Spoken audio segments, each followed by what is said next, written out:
Shalom Elohim, haleluya, puji nama Tuhan. Semangat pagi Bapak Ibu Saudara yang dikasihi Tuhan kita, Yesus Kristus. Jumpa lagi bersama saya Pendeta Samuel Mawuntu dalam Renungan Pagi ke 1885 hari Renungan Pagi ini mengudara. Puji Tuhan. Bapak Ibu Saudara yang dikasihi Tuhan, sebelum kita mengawali segala aktivitas kita di pagi hari ini, mari kita buka hari ini bersama Tuhan dengan mendengarkan firman Tuhan. Sebelum kita membaca, mendengarkan, dan merenungkan firman Tuhan hari ini, mari kita berdoa, minta pimpinan Roh Kudus. Kita berdoa. Bapa di surga, firman-Mu adalah pelita bagi jalan kami. Tanpa firman-Mu, kami tersesat. Kami butuh firman-Mu untuk membimbing dan menuntun kami, supaya kami terus berjalan di jalan kebenaran. Kami buka hati kami, siap untuk diisi firman Tuhan. Dalam nama Tuhan Yesus, yang adalah firman Allah yang hidup, kami berdoa. Amin. Haleluya. Bapak Ibu Saudara yang dikasihi Tuhan, bersama dengan saya kita akan belajar Alkitab dari kitab Kejadian sampai kitab Wahyu. Mari buka Alkitab kita dalam kitab 1 Raja-Raja pasal yang pertama, ayat 28 sampai ayat 20. Di bawah perikop, Salomo diurapi menjadi raja. Demikian firman Tuhan. Lalu Raja Daud menjawab katanya, "Panggillah Batseba." Perempuan itu masuk menghadap raja dan berdiri di depannya. Lalu raja bersumpah dan berkata, "Demi Tuhan yang hidup, yang telah membebaskan nyawaku dari segala kesesakan, pada hari ini aku akan melaksanakan apa yang kujanjikan kepadamu. Demi Tuhan Allah Israel, dengan sumpah ini, anakmu Salomo akan menjadi raja sesudah aku, dan dialah yang akan duduk di atas tahtaku menggantikan aku." Lalu Batseba berlutut dengan mukanya sampai ke tanah. Ia sujud menyembah kepada raja dan berkata, "Hidup tuanku Raja Daud untuk selama-lamanya." Lagi kata Raja Daud, "Panggillah Imam Sadok, Nabi Nathan, dan Benaya bin Yoyada." Mereka masuk menghadap raja.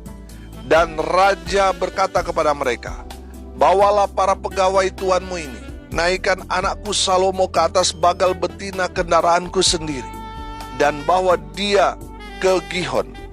Imam Sadok dan Nabi Nathan harus mengurapi dia di sana, menjadi raja atas Israel. Kemudian kamu meniup sangkakala dan berseru, 'Hidup Raja Salomo!' Sesudah itu kamu berjalan pulang dengan mengiring dia. Lalu ia akan masuk dan duduk di atas tahtaku, sebab dialah yang harus naik tahta menggantikan aku, dan dialah yang kutunjuk menjadi raja atas Israel dan Yehuda." Lalu Benaya bin Yoyada menjawab raja, "Amin. Demikianlah kiranya firman Tuhan Allah Tuanku Raja. Seperti Tuhan menyertai Tuanku Raja, demikianlah kiranya ia menyertai Salomo. Semoga ia membuat tahta Salomo lebih agung dari tahta tuanku Raja Daud." Lalu pergilah Imam Sadok, Nabi Nathan, dan Benaya bin Yoyada dengan orang Kreti dan orang Pleti. Mereka menaikkan Salomo ke atas bagal betina Raja Daud dan membawanya ke Gihon. Imam Sadok telah membawa tabung tanduk berisi minyak dari dalam kemah. Lalu diurapinya Salomo. Kemudian sangkakala ditiup, dan seluruh rakyat berseru, "Hidup Raja Salomo!" Sesudah itu seluruh rakyat berjalan di belakangnya sambil membunyikan suling dan sambil bersukaria ramai-ramai, sampai seakan-akan bumi terbelah oleh suara mereka. Amin. Haleluya. Bapak Ibu Saudara yang dikasihi Tuhan, konteks kebenaran firman Tuhan ini ketika Raja Daud sudah sangat-sangat tua, dia tidak bisa lagi beraktivitas seperti raja biasanya. Setiap hari aktivitasnya hanya di atas tempat tidur. Adonia adalah anak Daud sesudah Absalom. Kita tahu bahwa Absalom sudah mati. Jadi Adonia ini merasa bahwa dia adalah kandidat kuat sebagai pengganti Raja Daud karena kakaknya Absalom sudah mati. Adonia ini karena dia merasa anak Raja Daud, dia maju mendeklarasikan dirinya menjadi Raja Israel. Adonia membuat acara besar. Dia memotong banyak hewan ternak untuk menjamu para undangan di hari deklarasinya menjadi Raja Israel. Adonia rupanya pintar mengatur strategi untuk memuluskan niatnya itu. Itu terlihat bahwa Adonia mengundang Yoab, panglima perang Daud, orang kepercayaan Daud, dan Adonia mengundang Imam Abiatar. Jadi saya melihat bahwa Adonia sudah merekayasa untuk acara deklarasinya, bahwa yang mendukung dia adalah Yoab, panglima perang Daud, dan yang akan mengurapi dia sebagai Raja Israel, Imam Abiatar. Adonia untuk memperkuat klaimnya itu, dia juga mengundang saudara-saudaranya, anak-anak Raja Daud yang lainnya. Tapi satu orang yang dia tidak undang, yaitu Salomo, adiknya. Melihat itu, rupanya Batseba, ibu dari Salomo, meminta petunjuk kepada Nabi Nathan. Dan Nabi Nathan memberikan Batseba nasihat supaya Batseba menghadap Raja Daud dan menagih janji Raja Daud bahwa Daud dulu pernah berjanji bahwa yang akan menggantikannya sebagai Raja Israel adalah Salomo, anak Daud dengan Batseba. Batseba juga memberitahukan kepada Raja Daud apa yang terjadi, bahwa Adonia telah mendeklarasikan dirinya untuk menjadi Raja Israel. Mendengar informasi itu, Daud kemudian bersumpah bahwa yang akan menggantikan dia sebagai Raja Israel adalah Salomo. Daud kemudian memanggil Imam Sadok, Nabi Nathan, dan Benaya bin Yoyada untuk membawa Salomo pergi ke Gihon dan meminta Nabi Nathan dan Imam Sadok mengurapi dia di Gihon sebagai Raja Israel. Dan singkat cerita, jadilah Salomo Raja Israel yang menggantikan Daud ayahnya. Haleluya. Bapak Ibu Saudara yang dikasihi Tuhan, dari kebenaran firman Tuhan ini kita belajar. Yang pertama, apa yang telah kita katakan haruslah kita tepati. Amin. Saudara lihat ayat 30. Pada hari ini aku akan melaksanakan apa yang kujanjikan kepadamu demi Tuhan Allah Israel. Dengan sumpah ini, anakmu Salomo akan menjadi raja sesudah aku, dan dialah yang akan duduk di atas tahtaku menggantikan aku. Amin. Bapak Ibu Saudara yang dikasihi Tuhan, sebagai seorang raja, Daud tahu apa yang dia ucapkan itu harus dia laksanakan, harus dia kerjakan, harus dia tepati. Amin. Sebagai seorang pemimpin, saudara pemimpin dalam pemerintahan, saudara pemimpin umat sebagai gembala, sebagai pendeta, saudara sebagai pemimpin di perusahaan, dengar ini baik-baik. Apa yang saudara sudah ucapkan, janjikan, sampaikan, itu harus ditepati. Amin. Ada berapa banyak orang yang krisis kepercayaan kepada pemimpinnya? Kenapa? Karena apa yang diucapkan ternyata itu hanya bumbu. Saudara yang dikasihi Tuhan, apalagi di zaman sekarang, orang mau maju, mau jadi caleg, maju menjadi seorang pemimpin di desa, di kabupaten, di provinsi, atau nanti tahun 2024 kita akan memilih presiden.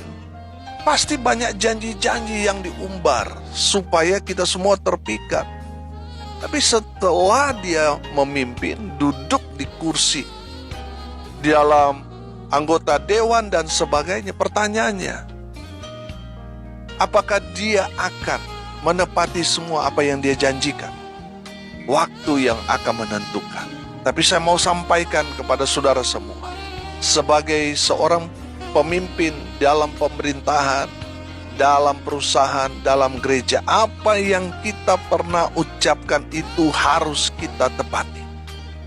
Saudara yang dikasihi Tuhan, terlebih lagi kita sebagai hamba Tuhan, apa yang kita katakan itu harus nyata kita kerjakan.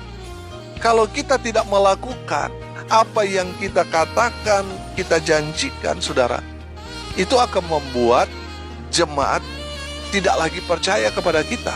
Nah, sebagai hamba Tuhan, kalau orang sudah tidak lagi percaya kepada kita, itu berarti saudara sudah tidak akan didengar lagi. Saudara mau berbusa-busa, saudara berkhotbah, orang bilang apa, saudara? Dusta semua itu. Kalau hamba Tuhan sudah krisis kepercayaan, saudara lebih baik mundur jadi hamba Tuhan. Saudara yang dikasihi Tuhan, sebagai seorang pemimpin, kita harus menepati apa yang pernah kita ucapkan. Saudara, lihat Daud. Walaupun dia sudah terbatas, kekuatannya sudah terbatas, dia sudah lanjut usia, tapi dia masih konsisten dengan apa yang dia pernah ucapkan. Saudara yang diberkati Tuhan, apa yang telah kita katakan harus kita tepati. Yang kedua, orang boleh saja mengklaim seperti Adonia, Raja Israel, tetapi yang menentukan siapa? Tuhan. Lihat ayat 5 dan sampai ayat 7. Lalu Adonia anak Hagit meninggikan diri dengan berkata, aku ini mau menjadi raja.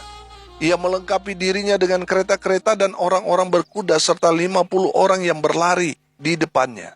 Selama hidup Adonia, ayahnya ini siapa? Daud. Daud belum pernah menegur dia dengan ucapan, mengapa engkau berbuat begitu? Ia pun sangat elok perawakannya, dan dia adalah anak pertama sesudah Absalom. Ini karena Absalom sudah mati, makanya dia disebut dia adalah anak pertama sesudah Absalom. Maka berundinglah ia dengan Yoab anak Seruya dan dengan Imam Abiatar, dan mereka menjadi pengikut dan pembantu Adonia. Saudara yang dikasihi Tuhan, orang boleh saja mengklaim dia ini, dia itu, tapi yang menentukan siapa? Tuhan. Jadi saudara, jangan tawar hati, jangan berkecil hati. Kalau Tuhan yang menentukan, tidak ada yang mustahil. Amin. Lihat perjalanan hidup Daud. Daud itu tidak ada potongannya menjadi Raja Israel. Karena apa? Potongan Raja Israel itu harus gagah perkasa seperti Saul. Makanya ketika Samuel datang ke rumah Isai, dia melihat Eliab yang gagah, yang tinggi besar, kekar. Samuel bilang, ini Raja Israel. Tapi ternyata bukan. Justru anak yang tidak diperhitungkan di tengah keluarga Isai, dialah yang menjadi Raja Israel. Siapa dia? Daud. Daud, firman Tuhan katakan, masih kemerah-merahan. Dan dia ditolak. Dia tidak diundang di rumahnya sendiri. Saudara, dengar ini baik-baik. Orang yang justru tidak masuk hitungan, merekalah yang dipakai Tuhan dengan luar biasa. Amin. Mungkin saudara seperti Daud, tidak diperhitungkan di tengah keluarga saudara, tapi jangan berkecil hati. Tuhan yang menentukan hidup kita. Dan saya percaya, Tuhan punya rancangan indah, rancangan yang luar biasa kepada orang-orang yang mengasihi Tuhan. Amin. Saya percaya saudara, Tuhan menciptakan kita sehingga kita ada di dunia ini. Bukan iseng saudara. Tidak. Tuhan sudah merencanakan rancangan yang luar biasa di dalam kehidupan saudara dan saya. Amin. Rancangan Tuhan adalah rancangan damai sejahtera. Haleluya. Bapak Ibu Saudara yang dikasihi Tuhan, orang boleh saja mengklaim, tapi yang menentukan adalah Tuhan. Saudara mungkin tidak masuk hitungan, tapi dengar ini baik-baik. Tuhan yang menentukan. Haleluya. Yang ketiga, kita belajar dari firman Tuhan ini. Kita tidak boleh otoriter. Harus memerintah dengan kasih. Perhatikan ayat 50 sampai ayat 53. Takutlah Adonia kepada Salomo, sebab itu ia segera pergi memegang tanduk-tanduk mezbah. Lalu diberitahukanlah kepada Salomo, ternyata Adonia takut kepada Raja Salomo, dan ia telah memegang tanduk-tanduk mezbah, serta berkata, biarlah Raja Salomo lebih dahulu bersumpah mengenai aku, bahwa ia tak akan membunuh hambanya ini dengan pedang. Lalu kata Salomo, jika ia berlaku sebagai kesatria, maka sehelai rambut pun dari kepalanya tidak akan jatuh ke bumi. Tetapi jika ternyata ia bermaksud jahat, haruslah ia dibunuh. Dan Raja Salomo menyuruh orang menjemput dia dari mezbah itu. Ketika ia masuk, sujudlah ia menyembah kepada Raja Salomo. Lalu Salomo berkata kepadanya, pergilah ke rumahmu. Amin. Saudara yang dikasihi Tuhan, perhatikan. Konteks ini, Salomo sudah diurapi, artinya dia sudah menjadi raja Israel. Daud sudah tidak lagi raja, karena raja itu hanya satu. Makanya ketika Salomo pulang ke rumah, ke istana, Daud sujud menyembah. Daud mengakui bahwa Salomo adalah pemimpin Israel yang baru. Dan Daud bukan lagi raja, Salomo yang menjadi raja Israel. Saudara yang dikasihi Tuhan, kita melihat drama sebelum Salomo menjadi raja. Adonia mengklaim bahwa dirinya menjadi raja, artinya dia ini ada di pihak oposisi. Kalau dalam konteks raja-raja, siapa yang tidak di pihak raja, dia harus disingkirkan, dia harus dibunuh. Tapi saudara lihat, Salomo memiliki kasih kepada saudaranya itu, sehingga Salomo memberikan pengampunan kepada Adonia. Amin. Saudara yang dikasihi Tuhan, dengar ini baik-baik. Kalau kita duduk dalam pemerintahan dan kita melihat ada orang yang tadinya berseberangan dengan kita tidak boleh otoriter. Kita harus memerintah dengan kasih. Amin. Kita harus mengasihi mereka, bukan justru membuat permusuhan. Saudara yang dikasihi Tuhan, kalau kita melihat Salomo dan Adonia ini kan kakak adik. Memang mungkin beda ibu, tapi satu ayah, yaitu Raja Daud. Saudara yang dikasihi Tuhan, Salomo punya power. Dia bisa saja membunuh orang-orang yang tidak sejalan dengan dia. Tapi saudara perhatikan, Salomo memiliki kasih. Amin. Saudara yang dikasihi Tuhan, kita belajar dari Salomo. Dalam memerintah, kita tidak boleh otoriter, tapi harus dengan belas kasih. Saudara perhatikan, orang-orang di luar sana ketika diberi kuasa sedikit, wah sudah belagu, sudah arogan, sudah sombong, sudah sok memerintah dan sebagainya. Saudara dengar ini baik-baik, kita ini anak-anak Tuhan. Kalau Tuhan mempercayakan kita satu kepercayaan untuk menjadi seorang pemimpin, kita harus memimpin dengan kasih. Amin. Bukan dengan otoriter, tetapi harus dengan kasih Kristus. Haleluya. Hari ini kita belajar. Yang pertama saudara, kita sebagai pemimpin, apa yang kita ucapkan harus kita tepati. Yang kedua, orang boleh saja mengklaim dirinya A dan B, ini dan itu. Tapi yang menentukan adalah Tuhan. Dan yang terakhir, ketiga, kita belajar. Kita kalau diberikan kepercayaan untuk memimpin, kita tidak boleh otoriter. Kita harus memerintah dengan kasih. Amin. Mari kita berdoa. Terima kasih Bapa di surga atas kebenaran firman yang sangat memberkati kami. Berkati semua pendengar dimanapun mereka berada. Tuhan memberkati hidup mereka. Tuhan memberkati rumah tangga mereka. Tuhan memberkati usaha pekerjaan pelayanan mereka. Tuhan memberkati mereka, membuat mereka beruntung dan berhasil dalam segala hal. Mereka yang sakit Tuhan sembuhkan. Mereka yang lemah Tuhan kuatkan. Mereka yang berduka cita Tuhan memberikan penghiburan kepada keluarga yang ditinggalkan. Mereka yang hari ini berulang tahun, Tuhan Yesus memberkati mereka dengan umur panjang. Kesehatan, kekuatan dari Tuhan menyertai hidup mereka selalu. Dan hamba berdoa, biarlah berkat Tuhan dari sorga turun memenuhi semua pendengar. Bapak Ibu Saudara yang dikasihi Tuhan, arahkanlah hatimu dan terimalah berkat dari Tuhan Yesus. Tuhan memberkati engkau dan melindungi engkau. Tuhan menyinari engkau dengan wajah-Nya dan memberi engkau kasih karunia.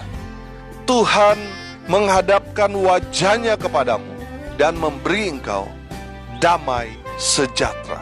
Di dalam nama Tuhan Yesus, sumber segala berkat. Bapak Ibu Saudara yang percaya, diberkati Tuhan, katakan amin. Puji Tuhan. Bapak Ibu Saudara yang dikasihi Tuhan, kalau saudara merasa diberkati melalui renungan pagi ini, bagikan juga kepada saudara-saudara yang lain agar mereka juga diberkati. Karena untuk itulah kita dipanggil untuk jadi berkat.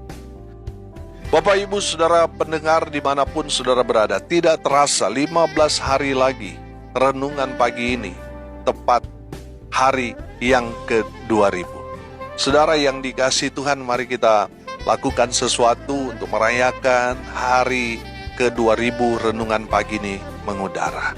Seperti sebelum-sebelumnya kita mengadakan KKR, kita mengadakan aksi sosial, mari kita mau kerjakan lebih lagi di hari ke-2000.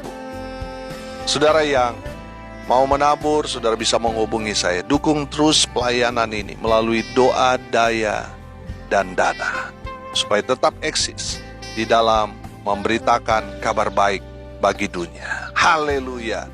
Salam kasih dari Bali. Saya Pendeta Samuel Mawuntu. Sampai jumpa besok pagi. Tuhan Yesus memberkati kita semua. Haleluya.